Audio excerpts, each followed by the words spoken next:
Assalamualaikum warahmatullahi wabarakatuh. Perkenalkan, saya Dinda Putri Namira dengan NIM 1704030006.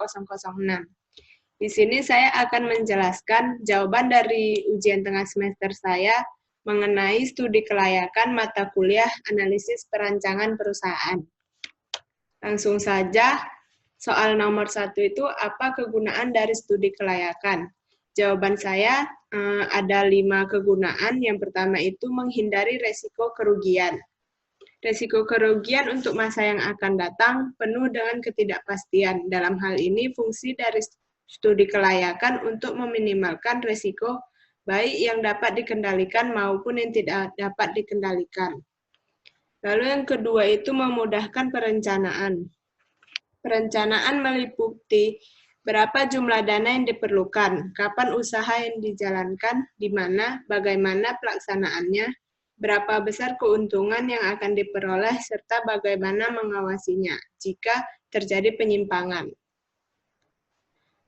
Lalu yang ketiga itu memudahkan pelaksanaan kegiatan.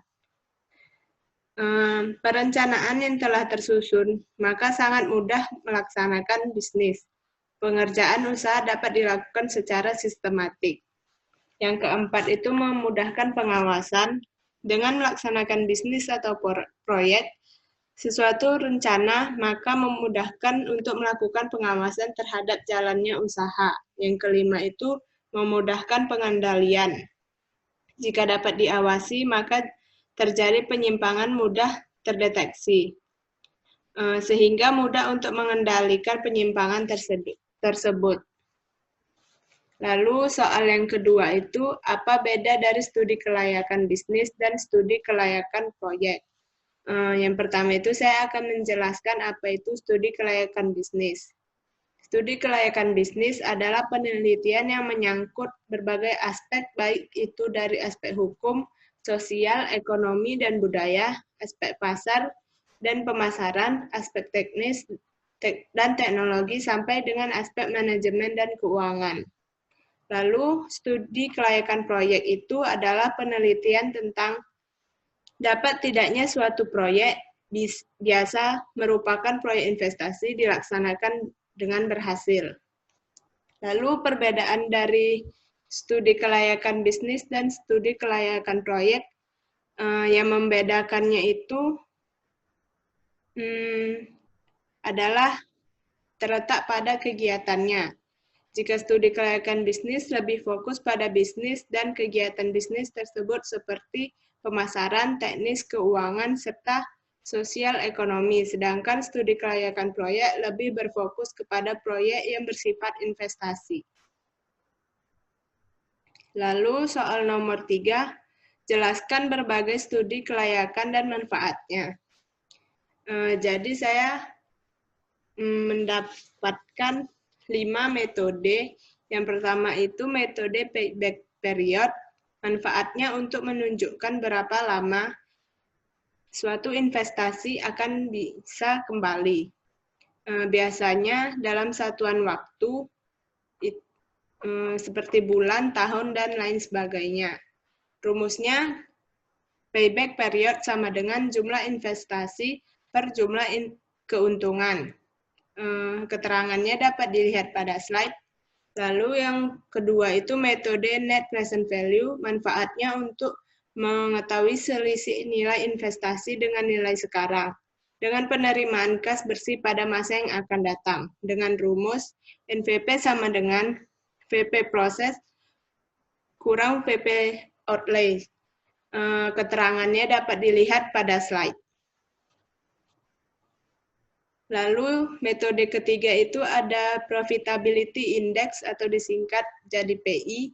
Manfaatnya untuk membandingkan antara penerimaan kas bersih pada masa yang akan datang dengan nilai investasi sekarang. Rumusnya itu PI sama dengan PI lebih besar per jika PI lebih kecil. Keterangannya dapat dilihat di slide. Lalu metode keempat adalah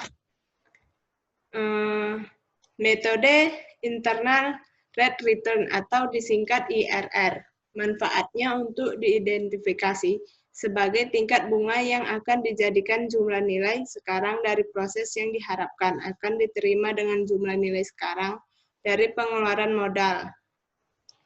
Rumusnya itu I1 tambah NVP1 per NPV1 kurang NPV2 dalam kurung I2 kurang I1. Keterangannya dapat dilihat di slide. Lalu yang terakhir itu ada metode kajian sejenis, manfaatnya untuk mengetahui investasi pada perkantoran sewa dan mengetahui kelayakan investasi. Lalu soal nomor 4 itu, jelaskan aspek-aspek dalam studi kelayakan. Terdapat 11 aspek. Yang pertama itu aspek SDM. Kesuksesan sebuah proyek bisnis sangat bergantung pada SDM yang solid, yaitu manajer dan timnya. Lalu ada aspek teknis, di mana mempelajari teknis proyek seperti penentuan kapasitas, produk, mesin, dan lain-lain. Lalu ada aspek pemasaran, meliputi kebutuhan konsumen, segmentasi pasar, target nilai tambah, masa hidup produk, struktur, pasar, persaingan, dan yang terakhir itu ukuran pasar. Lalu ada aspek produksi, meliputi lokasi operasi, volume operasi, mesin dan peralatan, bahan baku dan bahan penolong, tenaga kerja, tata letak fasilitas. Lalu ada aspek keuangan, meliputi kebutuhan dana, sumber dana, proyeksi neraca, proyeksi laba rugi, proyeksi arus kas. Lalu ada aspek kemanfaatan, meliputi pelaksanaan bisnis, tempat bisnis dilakukan, dan peraturan perundang-undangan. Lalu ada aspek kesempatan kerja, di mana proyek atau usaha yang dibangun mampu membuka lapangan kerja untuk orang banyak. Lalu ada aspek lingkungan berkaitan dengan berbagai hal yang berhubungan dengan lingkungan dan dampaknya. Lalu ada aspek ekonomi meliputi rancangan bangunan sosial, distribusi nilai tambah, keuntungan ekonomi, dan dukungan pemerintah. Lalu ada aspek sosial meliputi perusahaan sebagai lembaga sosial, perubahan kondisi sosial yang kompleks, perusahaan dalam masyarakat yang pluralistik. Lalu yang terakhir itu ada aspek politik, diutamakan pada good news dan bad news dari situasi politik bagi suasana bisnis, khususnya terhadap nilai kurs. Lalu soal terakhir itu adalah pelajaran atau mata kuliah apa saja yang digunakan dalam menyusun studi kelayakan. Jadi sebenarnya di dalam teknik industri banyak mata kuliah yang mempelajari untuk menyusun dari studi kelayakan. Saya di sini mengambil ada 8 mata kuliah. Yang pertama itu statistika, di mana mata kuliah statistika ini mempelajari tentang regresi.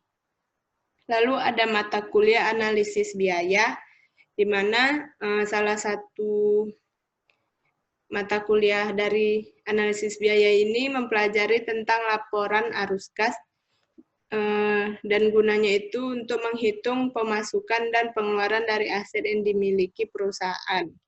Lalu ada ekonomi teknik, mempelajari internal rate of return, net present value juga dipelajari, dan gunanya untuk menghitung berapa persen tingkat pengembalian modal, dan lain-lain.